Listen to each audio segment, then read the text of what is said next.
Ikay maglinis muna dyan at bukas may bisita tayo. Bisita? Ba't anong meron bukas?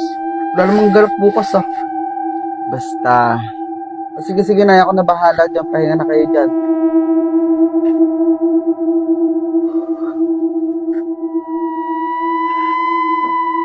Meron ba't ang daming tao sa bahay?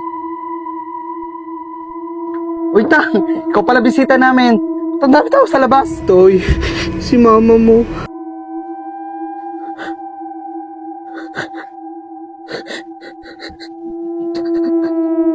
Kaya ka ba nagpalinis mo? Dito.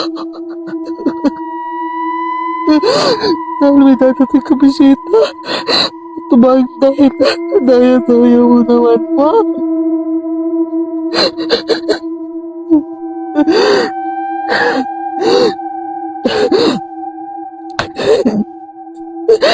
Ma!